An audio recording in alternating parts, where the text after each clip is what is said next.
तुम्हारे प्यार में समस्या है। हाँ, तुम्हारी शादीशुदा लाइफ में समस्या है। तुम्हारे जीवन में शादी के पहले और शादी के बाद जहां भी समस्या है, मैं सीधी बात कर रहा हूं, अगर तुमको तुम्हारी जीवन में, क्या कह रहा हूं, तुमको तुम्हारे जीवन में अगर प्यार चाहिए तो क्या करना होगा? अगर तुमको तुम्हारे जीवन में प्यार चाहिए तो आज शाम को ये चीज कपड़े में बांध कर रख देना, फिर देखना चमत्कार वही होगा जो तुम चाहोगे। With astrology. नमस्कार, मैं हूं आचार्य सतीश अवस्थी। आपका बहुत स्वागत करता हूं लव विद एस्ट्रोलॉजी में। लव विद एस्ट्रोलॉजी में आपके अपने जीवन में प्यार भरा जाता है। लव विद एस्ट्रोलॉजी में आपको आपसे मिलवाया जाता है। लव विद एस्ट्रोलॉजी में आपको श्रेष्ठ बनाया जाता है। लव विद एस्ट्रोलॉजी में आपके जीवन में हर एक चीज आपके पक्ष में हो और आप बड़े बन जाओ, उस पर पूरा ध्यान दिया जाता है। लव विद एस्ट्रोलॉजी में हर हाल में आपको आपसे मिलवाकर आपके जीवन में आपको जिताया जाता है। शादी के पहले शादी के बाद की हर समस्या का जहां समाधान होता है उसका नाम लव विद एस्ट्रोलॉजी है। यहां शादी के पहले और शादी के बाद की समस्या का समाधान तो होता ही है। जो जोड़ियां आसमान में बनती हैं उनका रिपेयरिंग सेंटर भी यही है। पूरे विश्व में एकमात्र स्थान यह है जहां पर पूरी ईमानदारी से, पूरी स्पष्टता के साथ, पूरे अच्छी तरीके से आपके जीवन को बेहतर बनाया जाता है और पूरी ईमानदारी से आपके जीवन में प्यार में आ रही समस्याओं का समाधान किया जाता है प्रमाण के साथ। हमारे यहाँ 26 लाख लोगों का काम हम लोग पहले कर चुके हैं ऑलरेडी। 96% सक्सेस रेट है। इतनी बड़ी संख्या में लोग कैसे लाभान्वित हो रहे हैं? क्योंकि यहाँ गीता, वेद, पुराण, शास्त्र, उपनिषद, बड़े बड़े ग्रंथों पर रिसर्च होता है और उस पर काम किया जाता है, उस पर वर्क किया जाता है। हर हाल में आपको जिताने के लिए हम लोग बातें हैं। आज हम कह रहे हैं कि आज अपनी शादी में, अपने विवाह में, प्यार में, लव लाइफ में अगर तुम सफल होना चाहते हो, अगर अपने पति को अपने हाथ में रखना चाहते हो, अगर आप चाहते हो कि वो परिवार के बजाय तुम्हारी बात सुने, तो आज जो हम ये सॉल्यूशन कह रहे हैं, कपड़े में ये बांध कर रख देना, उसके बाद जब तक इसमें गांठ बंधी रहेगी तब तक वो तुम्हारे रहेंगे। हाँ जी। पतिम यतिम साधक मंजरानी गताम गतिस्यामि मनोहरानी मनोदशायो गक्रिया समुच्चय त्वदीय मदभा शकना वसिष्यम। साहब, उपाय बहुत सरल है, उपाय बहुत छोटा है। तुम्हें अपने पति को पाना है, तुम्हें अपने परमेश्वर को पाना है, तुम्हें अपने रिश्ते को ठीक करना है, तुम्हें अपनी सौतन से छुटकारा पाना है, तुम्हें घर परिवार वालों के झंझट से बचना है, तुम्हें हर हाल में उसे अपना बना लेना है, तुम्हें हर हाल में अपने प्यार को पा लेना है। ये सब बातें कब होंगी? जब उपाय तो इतना सा है, कपड़े में ये सामान बांधा और गांठ बांध के रख दिया, हो गया। लेकिन जब तुम बात समझ के करोगे तो जीत जाओगे, और बिना समझे करोगे तो कोई फर्क नहीं पड़ेगा। धर्म न दूसर सत्य समाना, आगम निगम पुराणो बखाना।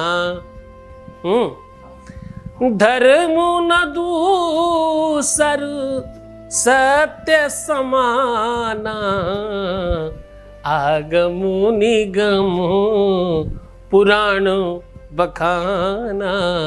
आगमु निगमु पुराण बखान, सब जगह यही लिखा है। दुनिया के किसी भी ग्रंथ में देख लीजिए, प्यार के अलावा अच्छा कुछ और दिखता है? दुनिया की जितनी भी फिल्में हैं उसमें से 90% में लव स्टोरी है। जितने भी सॉन्ग बनते हैं, गाने बनते हैं, भाई म्यूजिक बनता है, उसमें से 98% सिर्फ प्यार पे बनते हैं। 98 इसलिए कह रहा हूं पूरा न लग जाए, होता तो 100 ही है ना। विश्व में जितनी भी कथाएं हैं, उफ क्या कहने जा रहा हूं, विश्व की जितनी भी कथाएं हैं सब प्रेम कथा है। राधा और कृष्ण की कथा, सीता और राम की कथा, किसी ने भी अरेंज मैरिज करी क्या? ये सब लव मैरिज वाले लोग थे। सीताराम को प्यार हुआ, राधा कृष्ण को प्यार हुआ, रुक्मणी कृष्ण को प्यार हुआ, फिर विवाह हुआ। यहां तक कि माता पार्वती को भी भगवान शिव से प्यार हुआ, मनवांछित वर लिया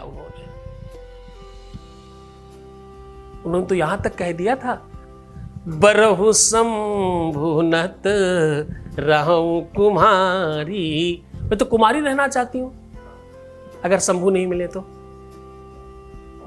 जन्म कोटि, बोले कब तक ऐसा कर सकती हो? ध्यान से समझना, जब तुम लोग पूछते हो कब मेरा काम होगा, उसका जवाब दे रहा हूं। माता पार्वती से किसी ने पूछा तो क्या बोली पता है? जन्म कोटि तक रगड़ हमारी, बरहूं शंभुनत रहूं कुमारी। बोले मुझे कितने भी जन्म लेने पड़ जाएं, मुझे तो शंभु ही चाहिए, दूसरा कोई नहीं चाहिए। इतनी तटस्थता की जरूरत होती है प्यार में। है तुम में? अच्छा, इसका जवाब मैं देता हूं, हाँ तुम में है, तभी तो तुम सुन रहे हो, वरना तब तक चल ही नहीं गए होते। अरे यार समझ ही नहीं आ रहा क्या बता रहे है ना? तुम्हें समझ आ रहा है इसीलिए तुम उधर हो। ये प्लेटफॉर्म, ये चैनल सबके लिए नहीं है, ये संप्रदाय है अलग, ये प्रेम संप्रदाय है। इसमें वही लोग हैं तो इसी दुख से पीड़ित हैं, और सच्चे प्रेमियों के लिए है ये प्लेटफॉर्म। चलो बहुत सारी बातें करी, सीधा उपाय को लेकर के चलते हैं। क्या बांधने से तुम्हारा जीवन ठीक हो सकता है? क्या ऐसा बांधना है कपड़े में जिससे सब ठीक हो सकता है? कपड़े का कलर क्या होगा, कब बांधना है, क्या बांधना है, कैसे बांधना है, वो सारी की सारी बात बता रहा हूं। उसके पहले एक वॉइस मैसेज ले रहे हैं। Voice message please. प्रणाम गुरुजी, आपके चरणों में मेरा कोटि कोटि नमन गुरुजी। थैंक यू सो मच गुरुजी। आज आपकी कृपा से मेरे प्यार में धीरे धीरे बदलाव आने लगा है गुरुजी। वो पहले से ज़्यादा मुझसे बहुत अच्छे से बातचीत करने लगे हैं, प्रेम पूर्वक व्यवहार करने लगे हैं मेरे साथ। मुझे आप पर और अपने प्यार पर पूरा विश्वास है गुरुजी। बस गुरुजी इसी तरह अपना आशीर्वाद सदा मुझ पर बनाए रखिए। थैंक यू सो मच गुरुजी। बहुत धन्यवाद, बहुत साधुवाद, बहुत आशीर्वाद। परमात्मा शिव आपको प्रसन्न करे, आनंदित करे, हर इच्छाओं की पूर्ति करे। जो तुम पाना चाहते हो डेफिनेटली तुम्हें मिल जाए, ऐसी इच्छा रखता हूँ। सब तुम्हारी श्रद्धा और विश्वास का प्रतिफल है। वैसे जो तुमने किया है उसी का फल मिला है तुम्हें। मेरा आशीर्वाद, मेरा समर्पण, मेरी तपस्या सब तुम्हें मिल रही है, लेकिन तुमने विश्वास किया तब। नहीं विश्वास करते तो कैसे मिलता है ना जी। सीधा उपाय की बात करता हूं। आपको काला कपड़ा लेना है। काले कपड़े में अपने मुख में रख करके थोड़ी सी सौंफ सूखी सूखी निकाल करके उसमें रखना है, और 7 लौंग, 4 इलायची और 11 काली मिर्च के टुकड़े उसमें डाल करके बांध देना है। बांधने के बाद पहले दिन अपने पैताने यानी पैरों की तरफ गद्दे के नीचे रखिए, फिर अपने दाहिनी तरफ गद्दे के नीचे रखिए, फिर अपने बाएं तरफ गद्दे के नीचे रखिए, और लास्ट में अपने सर के पास गद्दे के नीचे रखिए। ऐसा क्रम 1.5 दिन से लेके 2.5 दिन तक का किया जा सकता है। ये क्रम पूरा करके देखो, आपके जीवन में वो परिवर्तन आएगा जो कभी नहीं आया। और क्रम बिल्कुल वैसे रखने की कोशिश करिएगा जैसे नीचे से ऊपर की ओर आते हैं ना, ऐसे। तो आप बहुत श्रद्धा विश्वास के साथ करेंगे तो आप सफल होंगे। इसमें बहुत पावर है, बहुत शक्ति है, बहुत एनर्जी है, इसलिए इसे कीलित किया गया है, गुरु मंत्र से आच्छादित किया गया है। आपको आदेश लेने की आवश्यकता होगी। बहुत धन्यवाद, बहुत खुश हो जाइए, प्रसन्न होइए, अपना बहुत ख्याल रखिए। मैं हूँ तुम्हारे साथ, हर हाल में, हर परिस्थिति में, हर स्थिति में तुम्हारे साथ हूँ। तुम बस मुस्कुराओ, सुंदर बनो, हर आधे घंटे में प्रणाम करके पानी पियो और अपना ध्यान रखो। प्रीवियस लाइफ मत बताना, नेगेटिव होना मना है, और हाँ रोना भी मत। तुम अपना ध्यान रखने की कोशिश करो, मैं तुम्हारा भी ध्यान रख रहा हूँ। धन्यवाद समझने के लिए। ओम नमः शिवाय।